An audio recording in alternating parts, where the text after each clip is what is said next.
It has finally begun. 18 months of anticipation since COVID, 1 month of training.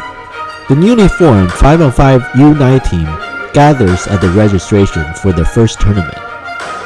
As they enter the arena at Open Gym Premier in Anaheim, it has to be understood that these games are at a different level than the normal ones.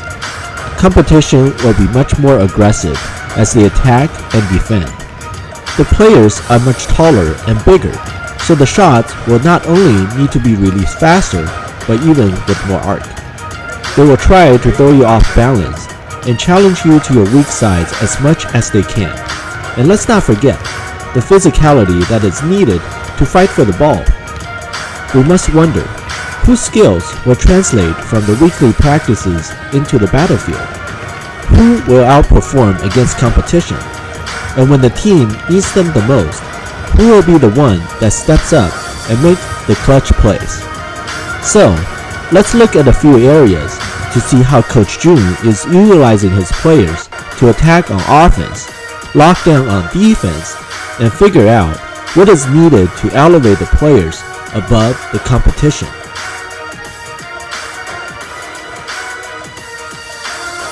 We'll start with offense and dive into how 5on5 is generating its points.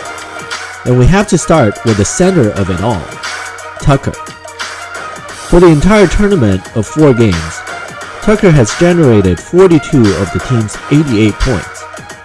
That's nearly half of the entire team's output. Tucker's most effective move is his layup on the right side of the basket. Combined with his dribbling abilities and quickness to pass by defenders, Tucker can cause serious damage if left unchecked or if he's not double-teamed. Tucker also earned the second highest in overall rebounds at 19. His defensive rebounds at 12 is also second. Some of the defensive rebounds can quickly turn into coast-to-coast Tucker shows and will leave the other team completely off guard for a quick 2 points. Playing almost entire games, Tucker is not only generating offense, but leads the team with 31 steals. The second highest player with steals on the team has only 8. With Tucker playing at the point guard position, these steals can turn quickly into open layup for 2 points.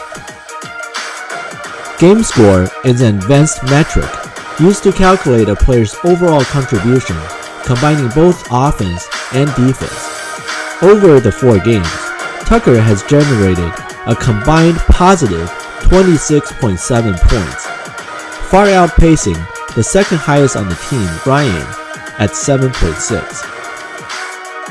Tucker has shot efficiently 20 out of 53 from the field for 37.7% and has gathered 19 rebounds, 3 assists, 31 steals, and 4 blocks. The area that hurt Tucker the most are his 23 turnovers and 13 personal fouls. But I am sure these will go away as the experience settles in and as the coach makes future adjustments. Coach Jun switches between 5 out, with all 5 players on the perimeter of the 3-point line, and 4 out 1, with the 1 being on the free throw line. Tucker is playing the point guard with Jack switching from time to time. Ryan is sitting on the strong side, baseline 3, waiting to shoot. And Drake is playing center. Asher assists as the 1, passing into Drake down low for a 2-pointer.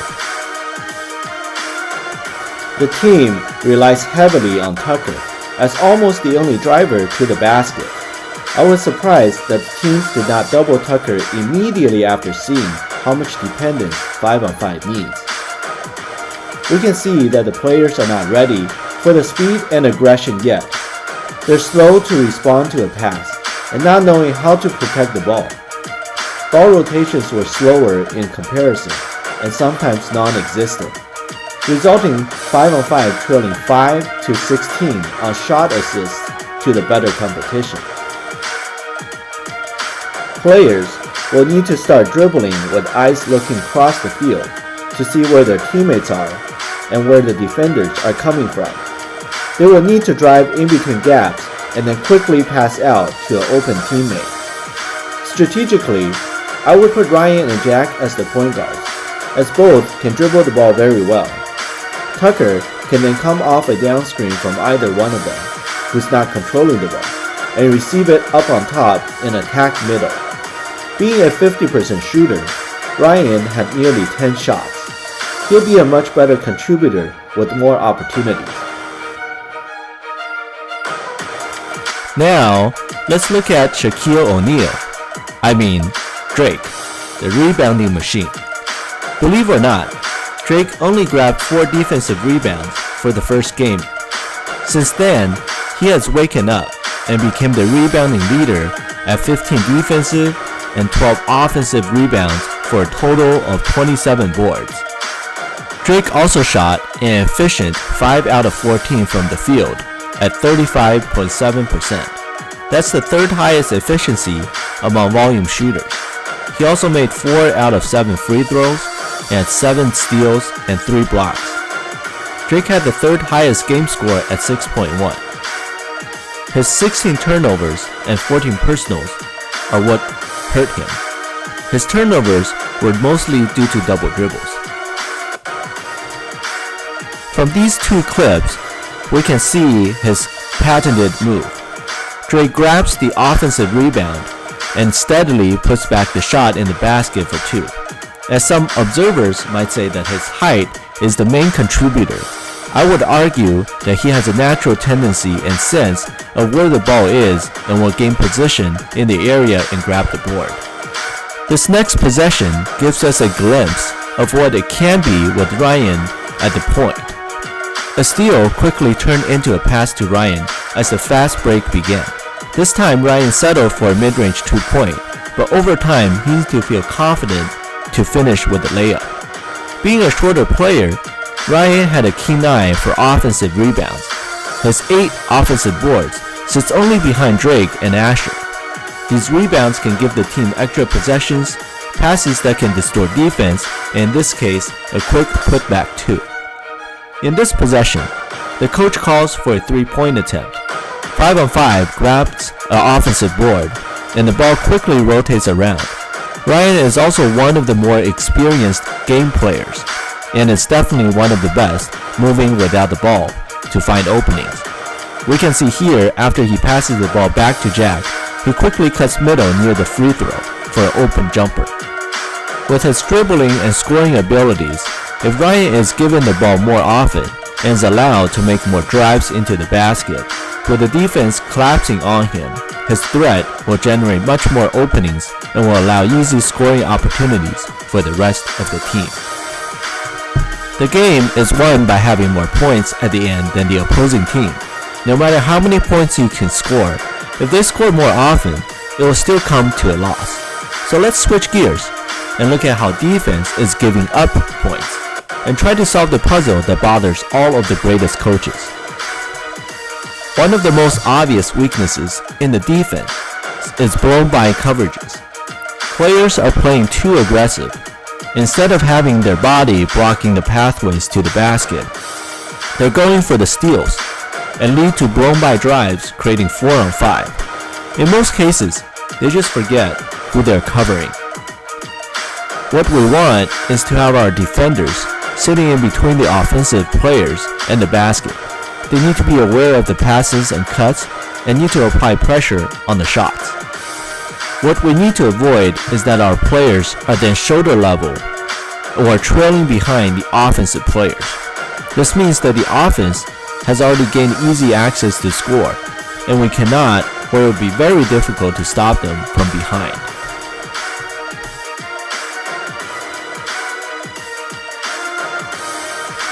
From this next one, as number 3 dribbles the ball up court with one teammate behind him, defense should be 5-on-4 with the advantage.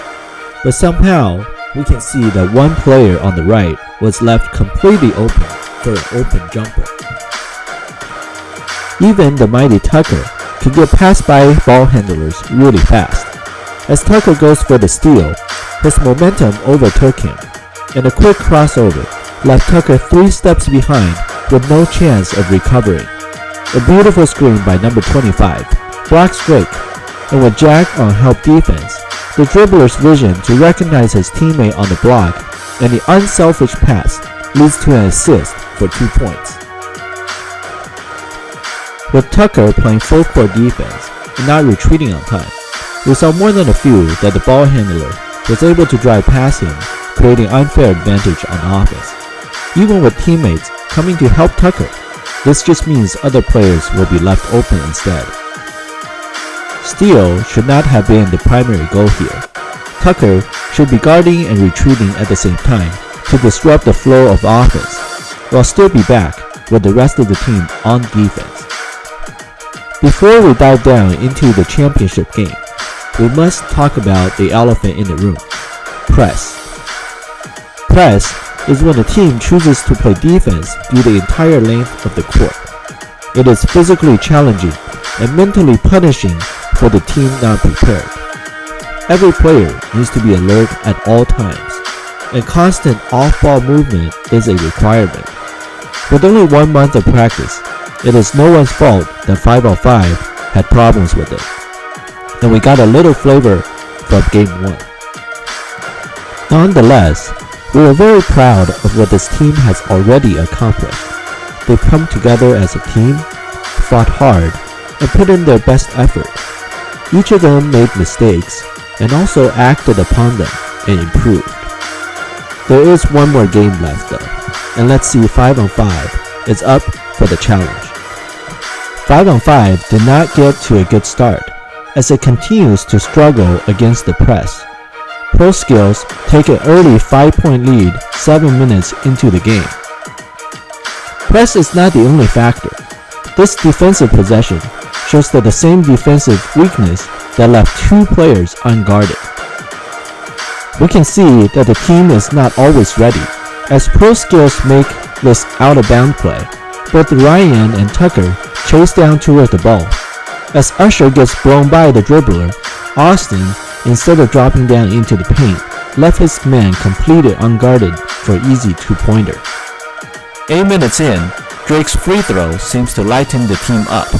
For the team's first bucket, even though Drake missed the ball from this out-of-bounds play with double back screens, Ryan was in the perfect spot for a catch and shoot. The press continues to give 5on5 problems getting the ball down court. In the first half, the team was limited to 9 shots compared to Pro Skills' 28. What kept 5on5 in the game was that they made 5 of their shots, and Pro Skills only made 3. This next play is the perfect demonstration on how to break the press, passing with accuracy. As long as the players get into an open area to receive the pass, and be a mindful and willing passer to the other teammates, we can exploit the wide open court for layups. Let's also admire Tucker's ability for the finish. Pro Skills also makes a lot of mistakes. Here, their pass was deflected by Austin, which then he passes to Tucker for a beautiful finish. Pro Skills also shot poorly, making only 3 out of their 28 shots during the first half, and turned the ball over 14 times. 5on5 ends the first half on an 11-2 run and leads 11-7. This game is definitely winnable. One thing for sure is that both coaches will make adjustments during halftime, and both teams will need to dial up their level one more notch. You will have to fight for every pass, every dribble, every rebound. It will probably get even more physical and more bumps as you go up for the layup. It will also be a competition of strategies and basketball IQ. Ultimately, it will come down to who won it the most.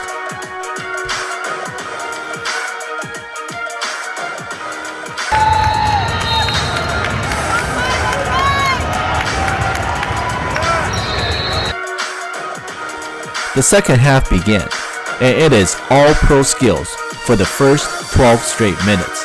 Perhaps it's the players on 5on5 getting tired after 2 days of playing, or it's the extreme concentration needed for every move and every possession. or maybe it's just the lack of experience. Pro Skills goes on another level and gets on an 11-0 run, pretty much sealing the game. Down 7, 5on5 will need the same miracle they had during the first half to make the comeback. The beautiful ball rotation solidifies Pro Skills' lead as they left 2 players wide open. During the next possession, as the ball gets passed around, I believe Armand and Drake mixed up their assignments, which left a player completely open. After a 13-minute drought, 5on5 finally comes back for a bucket. Even the ball goes in, I would suggest that our players need to be open passing the ball to open players. In the long run, this creates better opportunities. Here, we see 2 patterns. One is that passing gets everyone around and avoids being trapped. And 2, that more players need to understand gaps in the offense. Ryan had a clear view for a 2-point play. It's not only Ryan though. The next one, Armand takes the same concept, gets into the open gap, and the result gives the team 2 more points. As Coach June subs Drake out, the white flag is waved, as nobody on the team will be able to guard the tallest player on Pro Skills. It has been a good fight, and every player has fought hard. They have definitely learned a lot, and experience can only be lived, not taught.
So, let's go back to the gym, write down some notes, practice some drills.